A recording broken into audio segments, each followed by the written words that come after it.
ಹರೇ ಕೃಷ್ಣ. ಎಲ್ಲರಿಗೂ ನಮಸ್ತೆ. ಆಹಾರ ಸುಧಾಗೆ ಸ್ವಾಗತ. ಇವತ್ತು ನಾನು ವೆಜಿಟಬಲ್ ಪಲಾವ್ ಮಾಡೋದು ಹೇಗೆ ಅಂತ ತೋರಿಸ್ತಾ ಇದ್ದೀನಿ.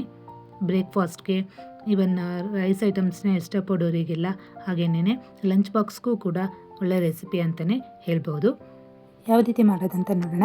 ಇಲ್ಲಿ ನಾನು 2 ಲೋಟದಷ್ಟು, ಈ ಲೋಟದಲ್ಲಿ 2 ಲೋಟದಷ್ಟು ಅಕ್ಕಿನ 2 ಸಲ ಚೆನ್ನಾಗಿ ವಾಶ್ ಮಾಡಿಕೊಂಡು ನೆನೆಸಿ ಇಟ್ಕೊಂಡಿದ್ದೀನಿ. ಅರ್ಧ ಗಂಟೆ ನೆನೆಸ್ಕೊಂಡ್ರೆ ಸಾಕಾಗುತ್ತೆ. ಮಸಾಲೆಗೆ ರೆಡಿ ಮಾಡ್ಕೊಳ್ಳೋಣ. ಅರ್ಧ ಇಂಚು ಚಕ್ಕೆ, 2 ಲವಂಗ, 2 ಏಲಕ್ಕಿ, 1 ಇಂಚು ಶುಂಠಿ ಹಾಕಿ 4ರಿಂದ 5 ಬೆಳ್ಳುಳ್ಳಿ ಹೆಸಲನ್ನ ತೊಗೊಂಡಿದ್ದೀನಿ. ಹಾಗೆ ಸ್ವಲ್ಪ ಕೊತ್ತಂಬರಿ ಸೊಪ್ಪು. ನೋಡಿ, ಕೊತ್ತಂಬರಿ ಸೊಪ್ಪನ್ನು ಈ ರೀತಿ ಕಟ್ ಮಾಡಿ ಹಾಕ್ಕೋಬೇಕು, ಇಲ್ಲ ಅಂದರೆ ಅದು ಮಿಕ್ಸಿ ಮಾಡೋದಕ್ಕೆ ಆಗೋದಿಲ್ಲ, ಸಿಗಾಕೊಂಡ್ಬಿಡುತ್ತೆ. ಹಾಗೆ ಸ್ವಲ್ಪ ಪುದೀನ ಸೊಪ್ಪು. ಖಾರಕ್ಕೆ ನಾನು ಇಲ್ಲಿ 5 ಹಸಿಮೆಣಸಿನ್ಕಾಯಿನ ಹಾಕೋತಾ ಇದ್ದೀನಿ. ನಿಮಗೆ ಖಾರಕ್ಕೆ ಎಷ್ಟು ಬೇಕು ನೋಡಿಕೊಂಡು ಹಾಕೋಬೋದು. ಹಾಗೆ ಇಲ್ಲಿ 2 ಟೇಬಲ್ ಸ್ಪೂನಷ್ಟು ಹಸಿ ತೆಂಗಿನಕಾಯಿ ತುರಿನ ಹಾಕೋತಾ ಇದ್ದೀನಿ. ಮತ್ತು ಸ್ವಲ್ಪ ನಿಂಬೆ ಹುಳಿನ ಹಾಕ್ಕೊಳ್ಳೋಣ. ಹಾಗೆ ಸ್ವಲ್ಪ ನೀರನ್ನ ಹಾಕ್ಕೊಂಡ್ಬಿಟ್ಟು ಸ್ಮೂತ್ ಪೇಸ್ಟಾಗಿ ರುಬ್ಕೊಂಡು ಬರೋಣ. ನೋಡಿ, ಈ ರೀತಿ ಸ್ಮೂತ್ ಪೇಸ್ಟ್ ಆಗೋ ರೀತಿ ರುಬ್ಕೋಬೇಕಾಗುತ್ತೆ. ಇಷ್ಟಿದ್ರೆ ಸಾಕಾಗುತ್ತೆ. ಇವಾಗ ಯಾವ ರೀತಿ ಮಾಡೋದು ಪಲಾವ್ನ ಅಂತ ನೋಡೋಣ. ಇಲ್ಲಿ ನಾನು ಕುಕ್ಕರ್ಗೆ 1 ಟೇಬಲ್ ಸ್ಪೂನಷ್ಟು ತುಪ್ಪನ ಹಾಕ್ಕೋತಾ ಇದ್ದೀನಿ. ಹಾಗೆ 2 ಟೇಬಲ್ ಸ್ಪೂನಷ್ಟು ಅಡುಗೆ ಎಣ್ಣೆನ ಹಾಕ್ಕೋತಾ ಇದ್ದೀನಿ.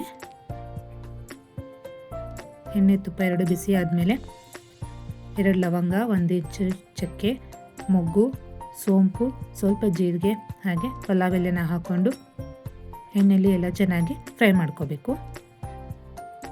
ನೋಡಿ, ಫ್ರೈ ಮಾಡಿದ್ದಾದಮೇಲೆ 2 ಈರುಳ್ಳಿನ ಉದ್ದಕ್ಕೆ ಸಣ್ಣಗೆ ಹಚ್ಕೊಂಡಿರೋದನ್ನು ಹಾಕೋತಾ ಇದ್ದೀನಿ.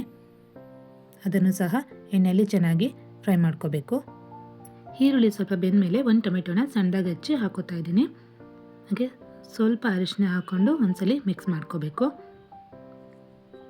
ಇವಾಗ ನಾನು 2 ಟೇಬಲ್ ಸ್ಪೂನಷ್ಟು ಬಟಾಣಿನ ಹಾಕ್ಕೊಂಡು ಎಣ್ಣೆಯಲ್ಲಿ 1 ನಿಮಿಷ ಫ್ರೈ ಮಾಡ್ಕೊಳ್ಳೋಣ. ಇವಾಗ ನಾವು ತರಕಾರಿನೆಲ್ಲ ಸೇರಿಸ್ಕೊಳ್ಳೋಣ. ಹುಳ್ಳಿಕಾಯಿ, ಕ್ಯಾರೆಟು, ಗೆಡ್ಡೆಕೋಸು, ಆಲೂಗೆಡ್ಡೆ, ಕ್ಯಾಪ್ಸಿಕಮ್ನ ಹಾಕ್ಕೊಂಡು ಎಲ್ಲ ಚೆನ್ನಾಗಿ ಮಿಕ್ಸ್ ಮಾಡ್ಕೋಬೇಕು. ತರಕಾರಿ ಎಲ್ಲ ಎಣ್ಣೆಯಲ್ಲಿ ಚೆನ್ನಾಗಿ ಫ್ರೈ ಆಗಬೇಕು. ಎಲ್ಲ ಮಿಕ್ಸ್ ಮಾಡಿದ್ದಾದಮೇಲೆ 1-2 ನಿಮಿಷ ತರಕಾರಿ ಎಲ್ಲ ಎಣ್ಣೆಯಲ್ಲಿ ಬೇಯೋದಕ್ಕೆ ಬಿಡೋಣ. ಇವಾಗ ನಾವು ರುಬ್ಬಿಕೊಂಡಿದ್ವಲ್ಲ ಮಸಾಲೆ ಪೇಸ್ಟು, ಅದನ್ನು ಹಾಕ್ಕೊಳ್ಳೋಣ.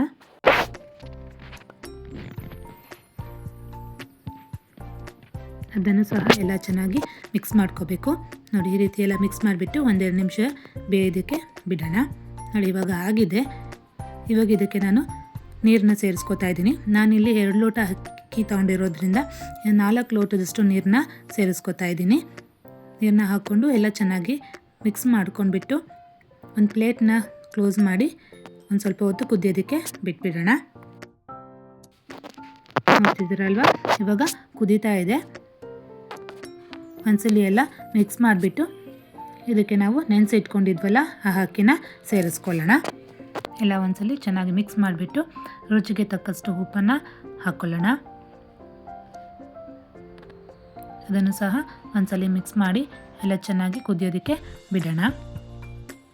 ನೋಡಿ, ಇವಾಗ ಕುದೀತಾ ಇದೆ.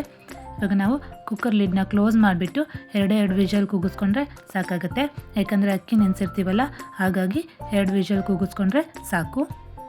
ನೋಡಿ, ಇವಾಗ ಕುಕ್ಕರ್ ಲಿಡ್ ಬಿಟ್ಟಿದೆ. ವೆಜಿಟೇಬಲ್ ಪಲಾವ್ ರೆಡಿಯಾಗಿದೆ. ನಾವು ನೆನೆಸಿ ಈ ರೀತಿ ಮಾಡೋದ್ರಿಂದ ರೈಸು ಹುಡಿ ಹುಡಿಯಾಗೇ ಇರುತ್ತೆ. ಇಲ್ಲ ಅಂತಂದರೆ ತುಂಬ ಮೆತ್ತಗಾಗಿಬಿಡುತ್ತೆ, ಚೆನ್ನಾಗಿರೋದಿಲ್ಲ. ಹಾಗಾಗಿ ಈ ರೀತಿ ಫಾಲೋ ಮಾಡಿ, ತುಂಬ ಚೆನ್ನಾಗಿ ಬರುತ್ತೆ ಪಲಾವು. ಬಿಸಿ ಬಿಸಿ ಪಲಾವ್ನ ಮೊಸರು ಬಜ್ಜಿ ಜೊತೆ ತಿಂತಾಯಿದ್ರೆ ತುಂಬ ರುಚಿಯಾಗಿರುತ್ತೆ. ಎಲ್ಲರೂ ಒಂದ್ಸಲಿ ಟ್ರೈ ಮಾಡಿ. ಈ ರೆಸಿಪಿ ನಿಮಗಿಷ್ಟ ಆದರೆ ಲೈಕ್ ಮಾಡಿ, ಶೇರ್ ಮಾಡಿ, ಕಮೆಂಟ್ ಮಾಡಿ ಮತ್ತು ಸಬ್ಸ್ಕ್ರೈಬ್ ಮಾಡ್ಕೊಳ್ಳಿ. ಧನ್ಯವಾದಗಳು.